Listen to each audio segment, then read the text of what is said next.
નમસ્કાર, આપ જોઈ રહ્યા છો 9K આપનું ગુજરાત। મહેસાણા જિલ્લા આમ આદમી પાર્ટીની એપેક્સ હોટલ હાઈવે મહેસાણા ખાતે અગત્યની મિટિંગ મળી। આ મિટિંગમાં મહેસાણા જિલ્લા, તાલુકા, શહેર પ્રમુખશ્રીઓ, જિલ્લા સંગઠનના તમામ હોદ્દેદારો ઉપસ્થિત રહ્યા। પ્રદેશ મહામંત્રી સાગરભાઈ રબારી, મહેસાણા જિલ્લા પ્રમુખ જયદેવસિંહ ચાવડા દ્વારા જણાવાયું કે આવનારી કડી વિધાનસભાની પેટા ચૂંટણી બાબતે અગત્યની ચર્ચા કરવામાં આવી।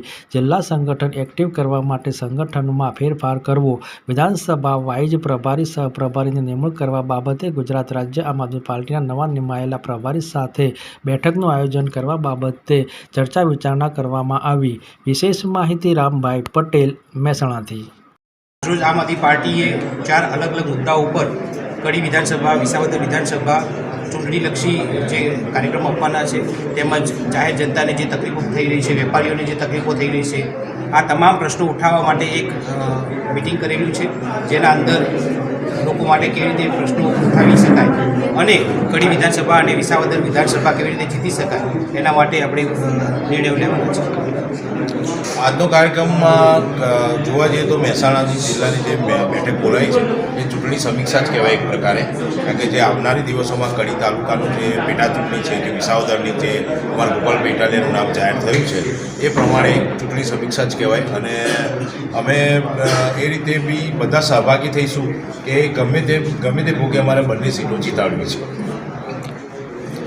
અત્યારે સંગઠનના વિસ્તારના ભાગરૂપે અને આગામી વિસાવદર અને કડીની વિધાનસભાની જે પેટા ચૂંટણીઓ આવી રહી છે એના સંગઠનની તૈયારી માટે આજે મહેસાણા જિલ્લાની મિટિંગ હતી અને બધા જ કાર્યકર્તાઓ સાથે કડી વિધાનસભા બાબતે ઉપરાંત વિસાવદર વિધાનસભામાં પોતે કાર્યકર્તાઓ શું યોગદાન આપી શકે એમ છે એની વ્યવસ્થા વિચારવા માટેની આજે આ બેઠક હતી। નામચીન કલાકાર જે આપણે કહેવા છે કે વિક્રમ ઠાકોર ને દિલ્હીથી કેજરીવાલ સાહેબે જે આમંત્રણ આપ્યું છે, તો શું સંકેતો કહી શકાય? આમ આદમી પાર્ટીએ નવા વિચારોની, નવા લોકોની વ્યવસ્થા અને સમાજમાં પરિવર્તન માટે કામ કરતી પાર્ટી છે અને વિક્રમભાઈ ઠાકોરે જે રીતે સરકાર દ્વારા કલાની અવગણના થઈ એની સામે અવાજ ઉઠાવ્યો એ પોતે જ બતાવે છે કે એમનામાં આમ આદમી પાર્ટી સાથે મળતા વિચારો છે। અન્યાયની સામે અવાજ ઉઠાવે એવા તમામ લોકોનું આમ આદમી પાર્ટીમાં સ્વાગત છે અને એના ભાગરૂપે જ અરવિંદજીએ એમની સાથે ફોન પર વાત કરી છે અને આગામી દિવસોમાં મિટિંગ પણ ગોઠવાશે। કડી વિધાનસભાની તૈયારી ભાગરૂપે શું કહેવું છે? પેટા ચૂંટણીઓ જેટલી આવે એ બધી જ, આગામી મહાનગરપાલિકાઓની ચૂંટણીઓ, આ બધી જ ચૂંટણીઓ આમ આદમી પાર્ટી એક રાજકીય પક્ષ તરીકે ગુજરાતમાં પૂરી તાકાતથી લડવાની છે અને જેમ જેમ દિવસો જાય છે એમ ગુજરાતની જનતામાં એક ઉકળતા ચરુ જેવી સ્થિતિ છે।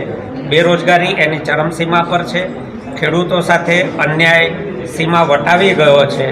ફિક્સ પેવાળા હોય કે સ્પર્ધાત્મક પરીક્ષાઓ આપી ચૂકેલા વિદ્યાર્થી ભાઈ બહેનો હોય, આંગણવાડીના કાર્યકર્તાઓ હોય, આ બધા જ અત્યારે ગાંધીનગરમાં વારાફરતી આંદોલનો કરી રહ્યા છે।